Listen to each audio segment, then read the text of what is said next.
Kembali bersama kami di Kompas Malam, kita masih membahas terkait dengan mega korupsi pengadaan KTP elektronik. Masih bersama kami sejumlah narasumber. Kita mau ke Pak Gede dulu dari Kemendagri. Pak Gede, kalau dikatakan ada sekitar 9 juta penduduk Indonesia yang masih belum mendapatkan KTP elektronik, khususnya karena tersangkut dengan adanya kasus korupsi KTP elektronik. Gimana nasib mereka nih, Pak Gede? Oh enggak, saya koreksi dulu angkanya.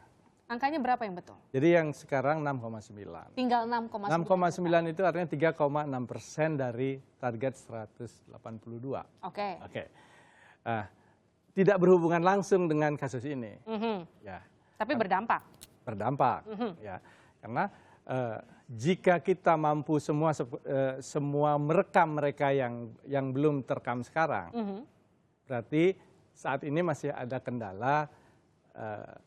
Sistem kita tidak terawat sehingga proses penunggalan data yang kita rekam baru ini akan terkendala. Baik. Tapi tidak terkendala langsung oleh proyek iktp ini. Baik. Karena dia selesai sampai 31 Desember tahun 2015. Ini sudah selesai masa perawatan. Jadi 1 Januari 2016 sampai 31 Januari 2016 itu sudah sampai sekarang itu sudah berarti harus kontrak baru. Ya. Kontrak baru tidak bisa diwujudkan karena ada surat dakwaan daripada KPK yang dibacakan pada hari Jumat kemarin yang mengeluarkan angka-angka. Jadi angka-angka dasar di situ, angka-angka perhitungan KPK yang harus kita lihat lagi. Jadi katakan ini berdampak karambol begitu kemana-mana. Jadi tidak langsung dia. Seperti belangko KTP. Belangko KTP harusnya minggu depan kita berkontrak ini, kita harus lihat lagi dengan angka yang dikeluarkan oleh KPK di dalam surat dakwaannya. Surat dakwaannya itu angkanya rendah waktu itu. Dan kita sekarang masih lebih tinggi. Jadi kita harus lihat walaupun nanti ada harga dolar naik, inflasi dan lain sebagainya. Berarti kita harus lihat lagi. Kita tidak mau membuat kesalahan yang sama. Pak Gede, ini kembali ke pertanyaan saya. Artinya kalau Anda konfirmasi ada 6,9 juta. Ya. Ditargetkan 2017, Pak Mendagri Cahyokumolo katakan akhir 2017 ini akan selesai. Selesai nggak nih Pak 6,9 juta? Ada dua hal yang menyebabkan selesai atau tidak. Kita tentu akan kejar dengan mengobarkan semangat rekan-rekan yang bekerja di seluruh Indonesia untuk merekam itu. Tetapi kalau yang direkam lari, itu tidak akan mungkin selesai. Berarti harus ada dua hal yang saling ketergantungan. Karena ada beberapa kasus, ada satu kampung yang memang tidak mau direkam.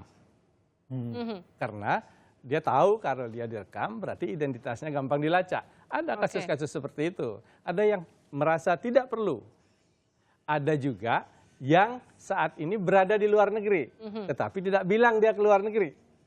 Nah, hal-hal ini yang mungkin nanti tidak bisa kita jawab persis seperti itu, tetapi kita telah digariskan oleh Pak Mendagri harus selesai akhir 2017.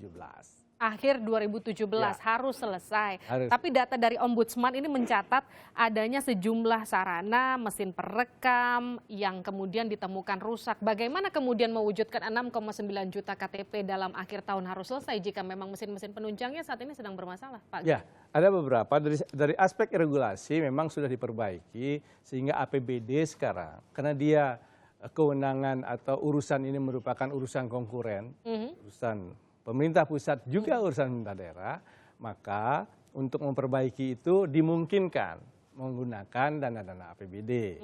Seperti itu.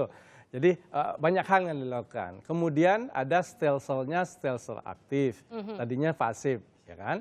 Stelsel aktif ini mendorong pemerintah untuk melakukan jemput bola kepada masyarakat.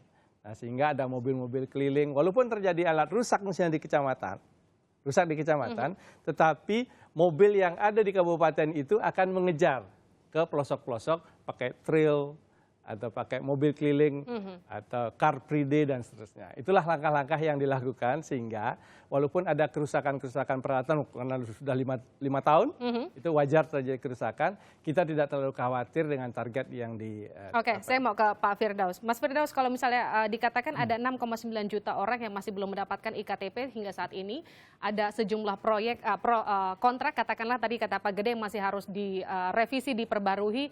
Bagaimana kemudian dorongan ICW supaya katakanlah ada kontrak-kontrak baru, ada kemudian perjanjian-perjanjian baru yang kemudian tidak tersandung dengan kasus lanjutan IKTP Jilid 2, katakan seperti itu. Ya tentu. Jangan dijawab dulu, kita kembali lagi usai jeda.